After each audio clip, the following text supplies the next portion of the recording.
G'day guys, and today Shorty and I are going to do the review between Geelong and Gold Coast at Metricon Stadium. And it was the Suns getting the job done by 25 points.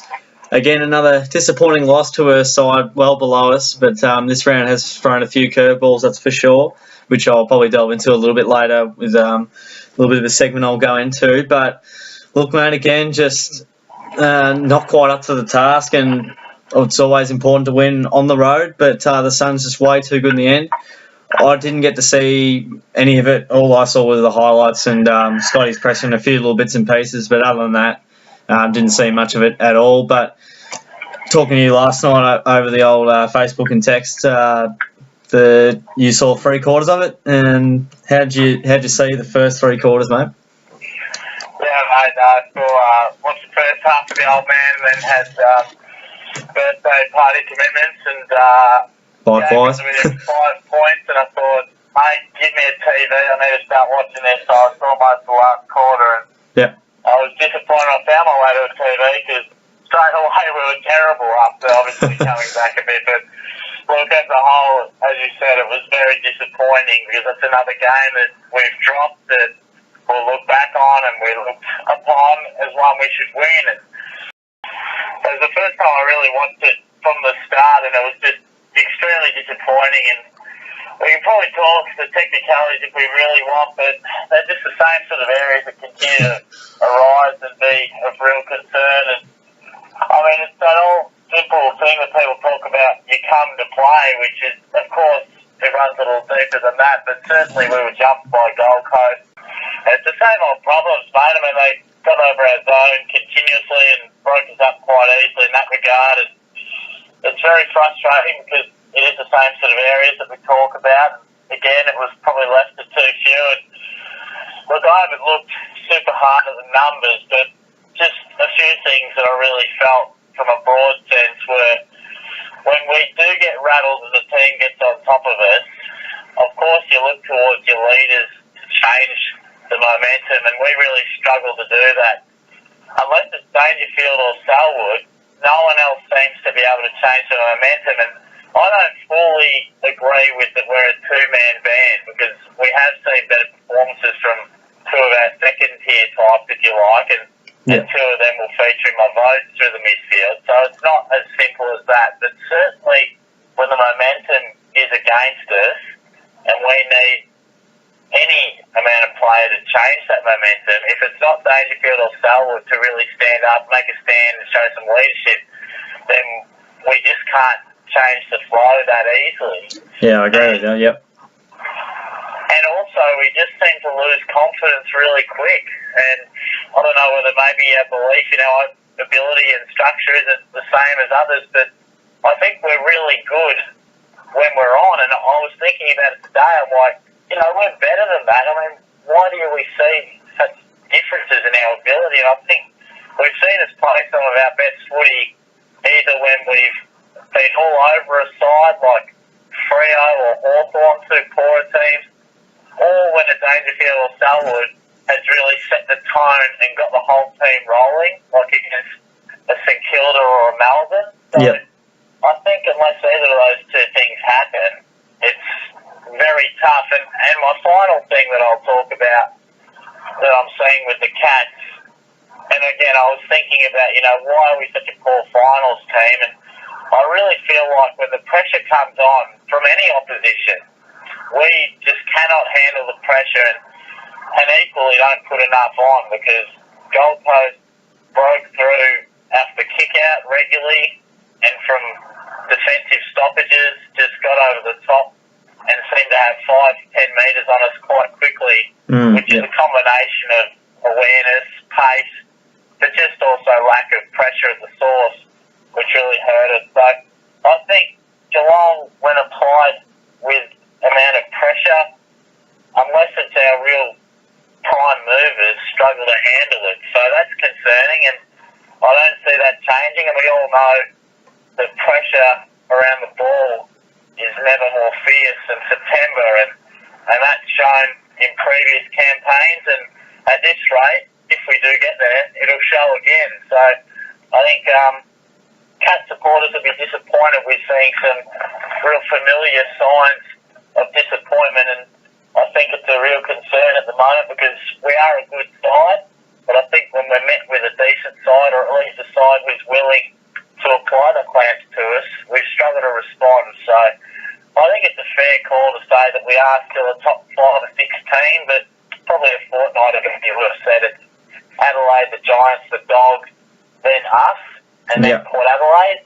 But now I think you could probably drop us back a peg and say we'd probably fall into that category of 8 or 9 after the top 4 or so, that you could throw a blanket over. So we've certainly fallen back to the pack in that regard, mate. So I'll pass the baton over to you with a few of your thoughts. Obviously didn't see the game in its entirety, but I'm sure you'll be able to shed a little bit of light on what it all means for the Cats, and probably a bit of frustration about something we've talked about a fair bit over the journey. Yeah, definitely, mate. Pretty well summed up there. Yeah, an interesting point you raised there was that if we make finals, that all of a sudden you're 5-0, and then you have 2 disappointing losses. All of a sudden, you, as you said, you really do get put down a peg, and it's sort of you can't take I guess finals or any game for granted.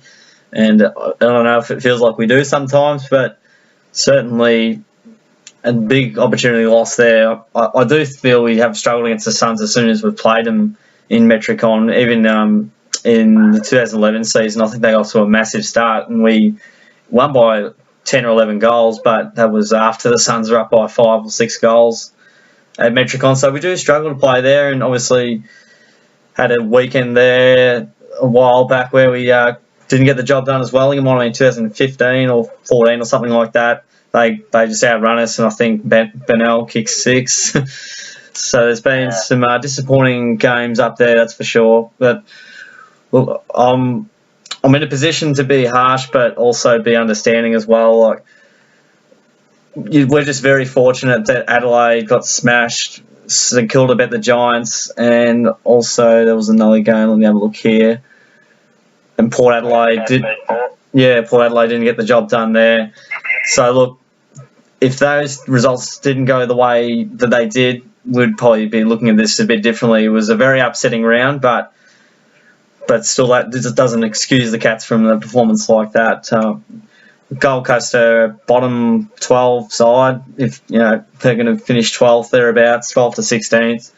Not a good side, but they just a team that comes with the ability to want to pressure and tackle and create and run and carry. They trouble us all the time. It's just the same old things as you said. And I really think with the inside 50s as well, 71 to the Suns and 48 to us is quite alarming. And I think even when we have got the ball inside, we just don't seem to get it in there enough. And I think that's been the case for most of the season. Sort of when we have got in there, it's been really efficient, and the opposition tend to not make the most of their opportunities, and just disappointing. And without even seeing any of the game, looking at the clearances, contested possessions, and the inside 50s, it instantly points to me there's not enough pressure on the midfield, or our midfield aren't doing enough to give our forwards the opportunity. Like, it's simple numbers and simple common sense that we're just not giving our forwards the best chance going inside 50, and it's making our defence look like garbage, quite simply, because when there's no pressure from the midfield, then the opposition dictate where the ball goes and can open up angles everywhere and split the zone up, as you would have alluded to earlier on. So, it's quite troubling. You said give it a week or two and we'll see if there's any panic button. I'm not hitting it yet, but I'm very, very close to hitting it.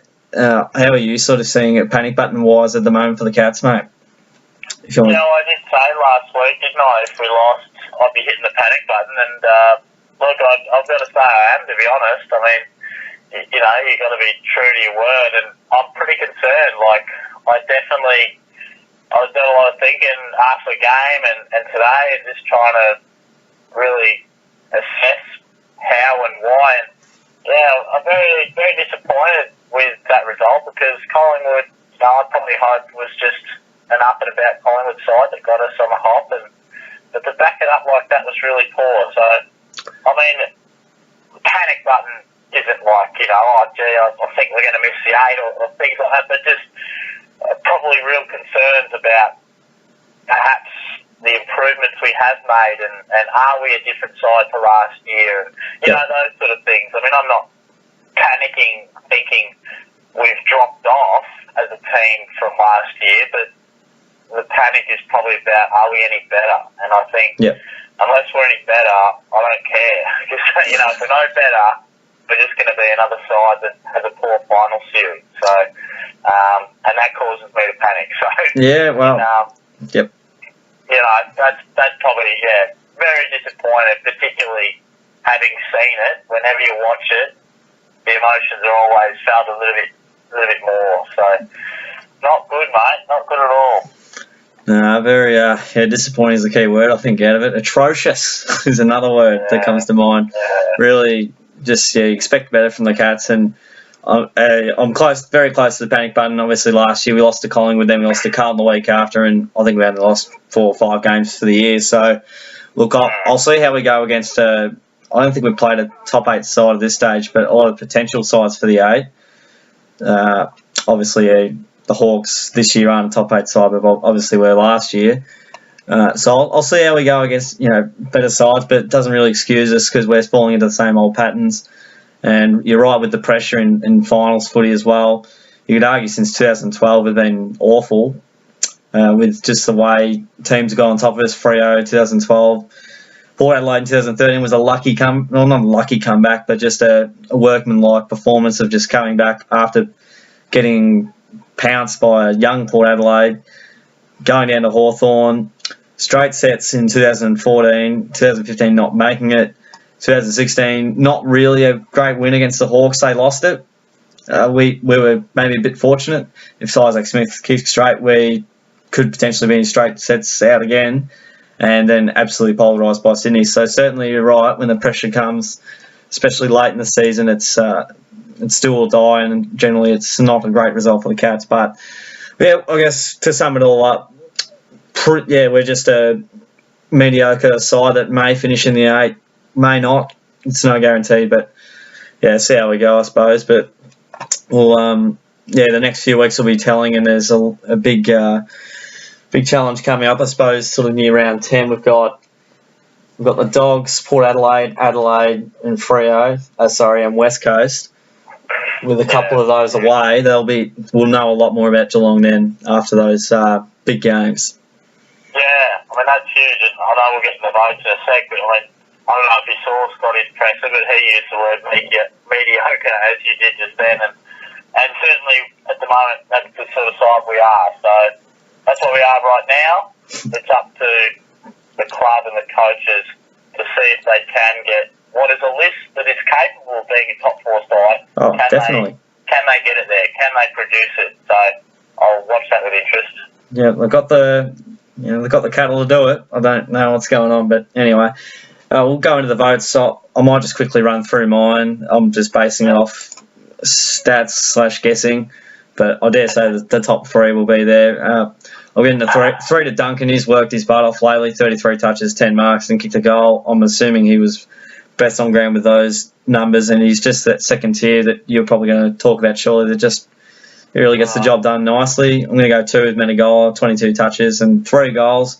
I foresighted this a few weeks ago, as you might have remembered me saying, where I just said put him at half forward. He's a beautiful kick inside 50, and he can kick it a long way, and he's a great kick. So I'm glad they've executed that, and hopefully they continue to do that. Don't know why he was dropped, but he wouldn't have been our worst player against the Pies. I mean, just shocking, but I would love to hear your thoughts on that too, mate. You're probably in agreement. And Dangerfield, I'll give him the 1 vote, 29 touches, 9 tackles, and that's what he did. He got like 10 touches by quarter time, so obviously when the game was hot he did a little bit, but again I didn't see it, and those are my votes, quite purely simple off stats and guessing and highlights. How'd you see it?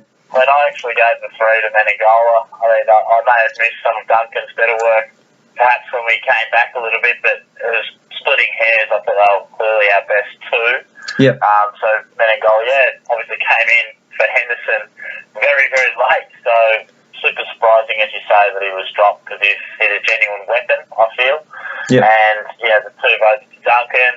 And again, like I said, these 2 guys, it'll be easy for people to say that maybe Selwood and Dangerfield weren't best on or their best games of all time, therefore we lost for that reason. It runs far deeper than that. So two of the guys we looked to step up did. And then I gave the one vote to Tui. I thought he was really strong down back, provided a fair bit of run. I think he had about 29, 30 touches maybe, so he was certainly impressive, I felt. And yeah, Dangerfield and Selwood battled pretty hard as they always do, and they're always in the thick of it. But that was how I saw the votes, mate. It'll be a little while since you haven't had Dangerfield and Selwood in the votes, matey. I'm impressed to see some new faces in there. It's good to see, but unfortunately weren't too many to pick from.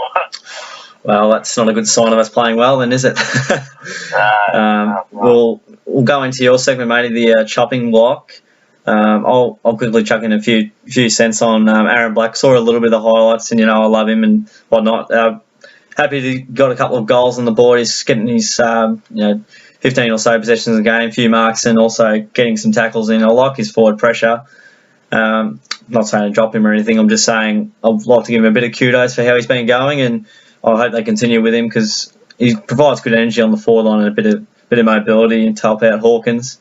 But yeah, I reckon there'll be some familiar names in there. I feel like Stevie Boy might find himself in hot water. Yeah, I mean, for me today, it's not as much about maybe talking about the guys who were our worst players, but just discussing, guys that we just expect more from as well. I mean, I saw the VFL lost. I haven't looked at who were the best.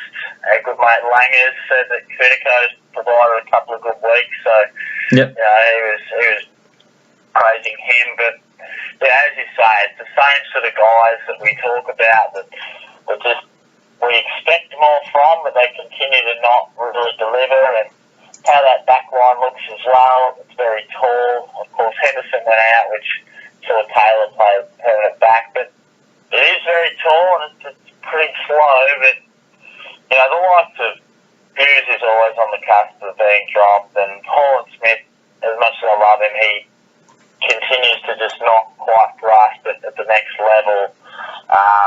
Blitzards, I'm not sure where he's at. Is he just going to be a bloke who had one good season, won a BNF, and otherwise has just been an okay player?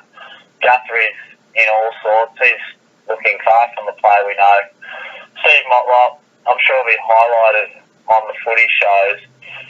It was a pretty crucial stage in the match. I mean, it was earlier on. It was in the first half, but I think the scores, it was crucial play. Coming down the wing, Dangerfield, good bit of play, breaks away, kicks it to the 50-metre mark. Steve Motlop just must go, has to go slightly back to the flight, but not Jonathan Brown style. He's just got to go. And he just absolutely pulled out. I don't know if you've seen it, mate, but it's one of the worst things I think I've seen in that regard. I mean, rarely do you see players pull out and make the decision to be soft. And, I always hate to call players soft when they're out there because you got to be tough these days, but that was a real soft moment. So Motlop's another one that there's severe heat on, So it's just a lot of those sort of guys. I mean, there's probably too many to say these are the exact changes I want. Again, Reece Stanley was just hammered by Jared Witts. You know what? We expect better than that. It's really disappointing. Two C-grade ruckman. Yeah. So look, if I had the VFL team in front of me and maybe get a little bit more to work with and a few names, but Parsons was poor after impressing and things like that. So there's a lot of guys that could be dropped. I mean, they probably won't throw the axe significantly, but Henderson will come back and things like that. But whether they look to provide Scotty Selwood in the coming weeks or something, I'm not going to sit here and say these are the guys I want out and these are the guys I want in. I just think it's so much more than that. I mean, the idea of the chopping block is to pinpoint guys that are out of form and guys that are in form and make the change, but it's just so much deeper than that at the moment. And there's just so much more of that system and all of that. It's not necessarily the player. I don't think there's any quick fix in the twos or a guy who's out that's going to make a massive difference. It's about the blokes that potential B pluses, maybe potential A graders that are producing footy, D grade footy. So, Ouch. I've got that, guys. Yeah, it's spot on from you. Like I say it a fair bit, especially after losses. I say, well, next week won't matter who's in or who's out. You can have a superstar team, and I hate to point the finger at Chris Scott of the coaching group, but really we have a list that is capable of potentially contending for a premiership, and we have, I feel, for the last few years, and just not getting the job done at the moment. And I know it's a long season and things can change, but when you're seeing the same things over and over again, it just keeps pointing to that, that system and that mindset going into a game, because we've got some great players and alluding to my point earlier about the midfield pressure, you got Dangerfield, Selwood, Menegola, Duncan, you got other guys running through the middle, Hall and Smith, that have great potential. Guthrie as well, Blitzarves. You just think, how can they get so comprehensively beaten? There's some guys that are going to be all-time greats, and Selwood and Dangerfield, and it's not down to them all the time, but you just wonder how we can just not give our forwards any opportunity. I'm just looking at these inside 50 numbers and just staggered by them. How could we just not get inside 50 enough with enough clearances from the guys? But yeah, I suppose we'll have a look at next week, mate, anyway, and go have a look at that one. We've got Essendon at the G, and home game for Essendon, so that'll be interesting. Saturday night game, and yeah, again, we're optimistic that the Cats should win, and it's a game they should win. There's no guarantees. We were poor last year in both games when Essendon had a twos team. So, yeah, the Bombers look a little bit tired. Fair enough. I would probably be tipping us by a few goals, only because I can't see us losing 3 in a row, and just because the likelihood of that isn't high doesn't mean it won't happen. But I think we've got a good run against them. We've only lost to them, I think, once in the last 12 years or something like that, and that was in 2011. So I don't think they've beaten us since then. But yeah, look, we have a pretty good record against them. If it was Eddie had, I'd be more confident. But at the G, you never quite know. Sometimes we show up at the G, sometimes we don't. And yeah, look, I just want a better performance, and I just want consistent four-quarter effort and improvement from the guys you talk about that are playing D-grade football at the moment. How do you see this one, mate? Yeah, that's pretty much echoing what I'm thinking.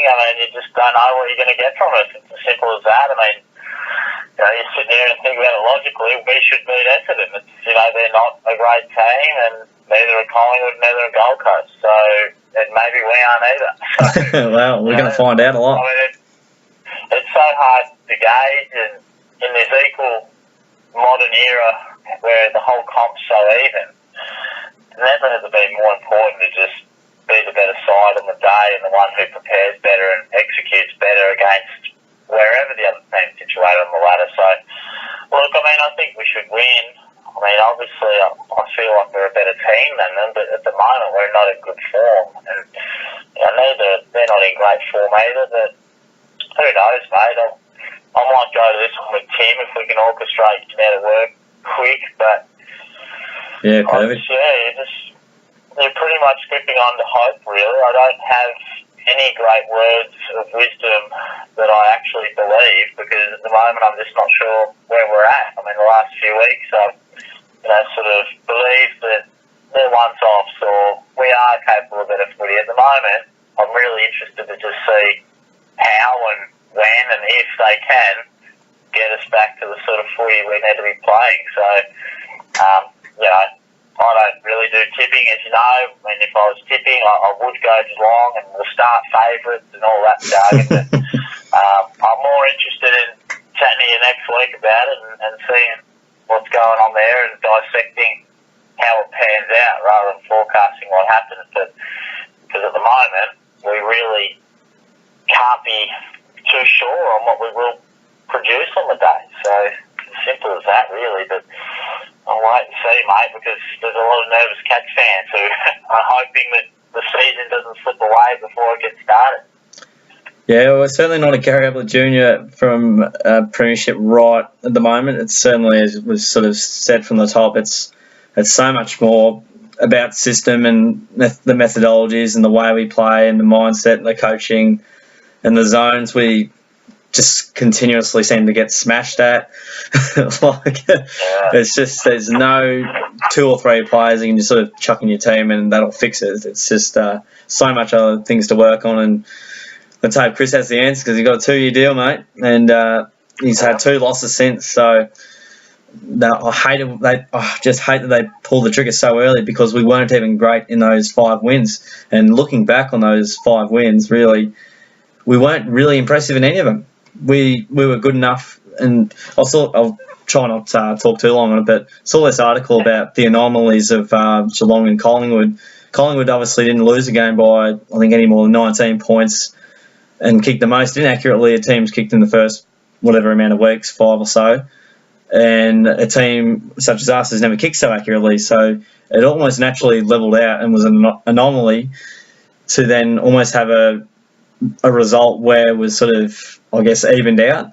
And we hadn't been that great, but we were good enough to get the wins and with our efficiency inside 50. But when it became a bit more difficult, we looked very second rate. So that was an interesting article I sort of read on Fox Footy after the Collingwood loss. So, yeah. And it's showing through right now. Yeah, no, we're watching this space with very much interest, that's for sure. Good stuff, matey. Good work on the review again. Thanks, mate. Nicely done. Nicely done. Hopefully get a win next week. And all right, thanks for listening, guys. Feel free to check in with Darijoe with the Geelong Goal video highlights. And if you love your super coach, Shorty's your man. He'll tell you the ins and the outs of basically everything. I can't even give a good introduction to it, but that's right. Get along for super coach advice. New segment, mate. You've got Shorty say, so he has his AFL opinions on the big topics and really gets his passion stuck into that one. So it's good to hear. Sure, just get real on the AFL. Thanks for the pump up, mate. Yeah, no worries. So get involved with that as well. Subscribe away for more of this and like the video, share it around. That'd be amazing. Thanks for listening once again. We'll catch you guys on the next one.